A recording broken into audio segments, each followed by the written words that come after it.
So the NFL made some rule changes today, and NFL players across the league are not happy about it. What they changed recently affected the Chiefs in a recent playoff game and has left others injured. So in this video, I'll break down why the NFL decided to make this change, but before I do that, we got to take a look at the L'Jarius Sneed trade, because on the outside it looks like L'Jarius Sneed got traded for next to nothing. But is that really the case? That's why we got to talk about it. But first, how about those?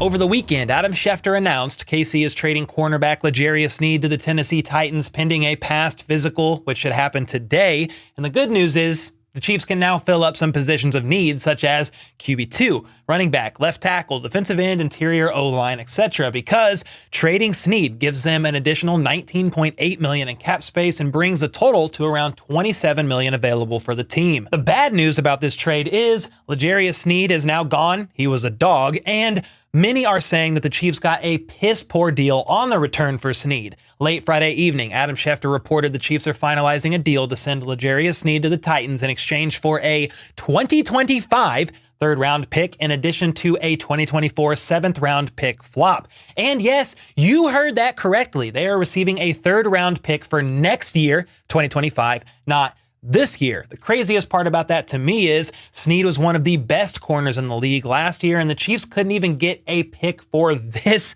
upcoming draft. I mean, I guess they kind of did. The seventh round pick flop will probably have the Chiefs select 20-ish spots sooner in the seventh, but whoopee! The problem is, at the end of the day, the market ultimately determines the value of a player, and when you factor in Sneed's age, he's 27, combined with the fact of his injury history, aggressive play style that draws a lot of flags, and the fact that the team trading for Sneed had to sign him to a multi-year deal, the Chiefs can only take what is offered. I mean, had they not tagged Sneed at all and just let him walk into free agency to sign with anyone, they could have potentially received nothing at all for him. Many upset by this trade are saying the Chiefs would have gotten a third-round comp pick next year anyway for Sneed signing with another team, so they're basically saying they traded him for a comp pick, but comp picks are not guaranteed. On top of that, comp picks are awarded at the end of a round, and the Chiefs will now have a much higher third-round pick that's 100% guaranteed. I mean, I'll be honest, I was initially upset here about the Sneed trade when I found out, but when I sat back and thought about it all, I think the Chiefs didn't do too bad here, all things considered. Sneed was a fourth-round pick that was traded 4 years later for a third-round pick and only cost the team $4 million since 2020. Not only that, but he helped the team win 2 Super Bowl rings in the process and now gets a bag of his own from the Titans. We'll get to the contract details in a second, but to be clear here, I am definitely happy that Sneed is getting paid, as I truly believe that nobody in the NFL deserves it more. His upbringing is absolutely insane. If you've never heard about it, his parents spent time in prison when he was a kid. He was raised by his older brother and grandma, and his older brother is the one that died a couple years ago during Sneed's career with the Chiefs. Just a crazy story. Super happy for Sneed. Andy Reid himself spoke about how awesome L'Jarius Sneed was today at the annual league meeting. One of my all-time favorite guys. As great a player as he is, he's an even better human being. And as tough as you can imagine, but I'm his biggest fan. And once Sneed passes his physical today, the trade and new contract will become officially official. The Titans are reportedly giving Sneed a 4-year deal worth $76 million, which is an average of $19 million per year that includes $55 million guaranteed. I view this situation as a win-win for both KC and Sneed. Sure, I bet you the Chiefs wanted more draft capital out of Sneed and believe he was worth more than a future third-round pick. But when teams know you are trying to move on from him and understand that you really need the cap space, you take what you are able, free up said cap space to make other much-needed moves, and your former star cornerback gets a massive deal with a new team. I believe the Chiefs made their decision to move on from Sneed when they signed Chris Jones to a massive 5-year, $158 million deal that has $95 million guaranteed, because you simply can't pay everyone. Don't forget, Patrick Mahomes' contract is also massive. And then they have a very young secondary as it is, with Jalen Watson, Joshua Williams, Nick Jones, Chamari Connor, who's a safety but can play all over. Najee Johnson's coming back from his ACL tear. And then, of course, Trent McDuffie is leading the charge. So if you combine that with the fact that Brett Veach is incredible at drafting defensive backs, and they have one of the best defensive backs coaches in the game, Dave Merritt, I think KC is going to be all right. L'Jarius Sneed will definitely be missed. Don't get it twisted. But again, Spags and company will get it figured out on the defensive side of the ball. Do you guys agree with me here on this, or no, sir, the Chiefs got hosed and we're better off keeping Sneed on the tag in spite of needing that cap space? Let me know in the comments down below, because now that the dust has settled and you've had time to think about it, I'm curious to hear your thoughts. Now, before we get into some NFL rule changes that happened today, one in particular that has people upset and has directly impacted the Chiefs in the past, I gotta shout out the sponsor of today's video, my own coffee, the HBTC blend of Benchwarmer Brew. That's Brandon Perna's coffee company, and I'm happy to partner up with them. This is a very smooth medium roast with origins of Mexico and Ethiopia,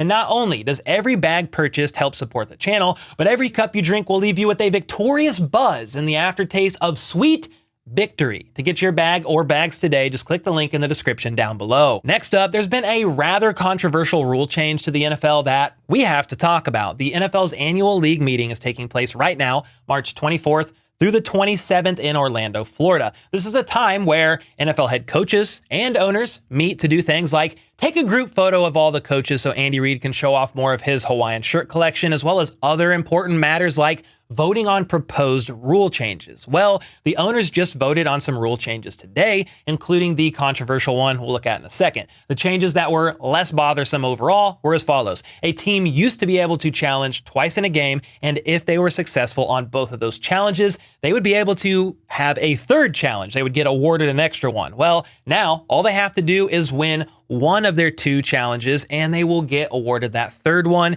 even if they don't win them both. The next rule change is an amendment that allows for an enforcement of a major foul by the offense prior to a change of possession in a situation where there are fouls by both teams. The proposal was made because fouls by the offense in that situation were ignored, and the committee said it wanted, quote, consistency with an effort to enforce all major fouls. So, okay, those two aren't so bad, and here's an interesting change also. The replay assistants will now be permitted to correct certain types of incorrect calls for roughing the passer and intentional grounding. It must be purely objective.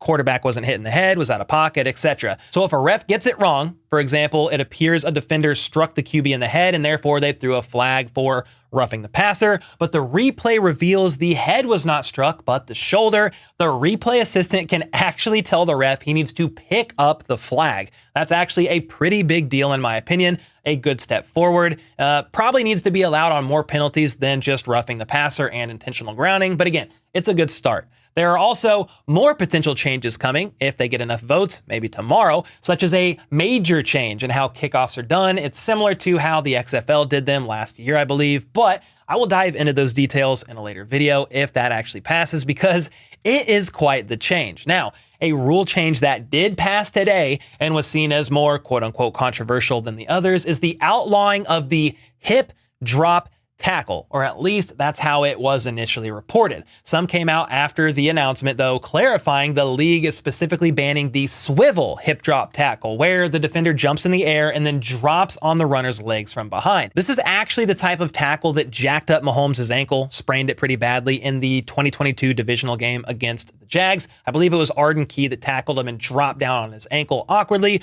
which is why it's worth paying attention here, as it'll protect players like Mahomes in the future. I guess they reviewed 20,000 plays and studies found that this tackle increased the injury rate by 20%. There were 230 observed instances of this swivel hip drop tackle last season, with 15 players missing time due to injury because of it. So that doesn't even count Mahomes' tackle in the playoffs of the 2022 season. Now, a look at the exact phrasing of new language added to the rule change is this. A hip drop tackle is a foul if a player uses the following technique to bring a runner to the ground. A, grabs the runner with both hands or wraps the runner with both arms and unweights himself by swiveling and dropping his hips and or lower body, landing on and trapping the runner's leg or legs at or below the knee. And not only is this now a 15-yard penalty, but the league will be watching out for this and will likely be issuing fines to players whether the tackle gets flagged or not. It's now a judgment call on the refs, and if they deem this type of tackle took place,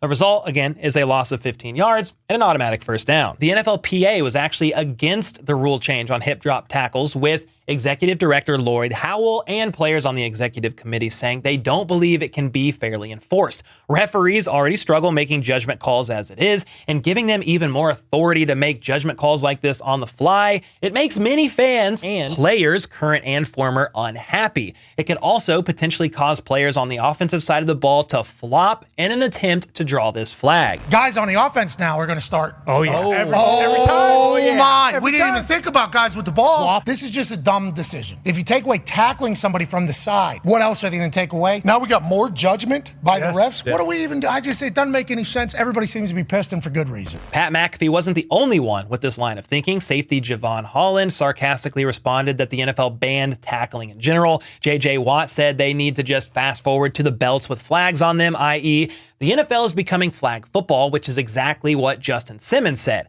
I guess we are playing flag at this point, and the list goes on. They are not the only players upset about this. Now, upset about this rule change or not, the reality is teams are now going to need to learn to tackle a bit differently when those certain situations arise. The NFL's reasoning for this rule change is, of course, for quote-unquote player safety. That's noted at the bottom of the amended rule change and explained why earlier in the segment about the injury rate increasing by a reported 20%. But it also has to do with money, okay? The NFL is a business after all, and they are reportedly concerned about the dip in the average amount of points scored per game. Games were averaging 49 points per game during 2020, the COVID year, but has since gone down every year since, with last season being an average of just 43.54 points per game. That's why the kickoff rule change has been proposed, because it would probably equal more kicks returned for a touchdown than we've ever seen, and why they are continuing to prevent their star players from getting injured. This isn't a conspiracy theory either, it's just reality.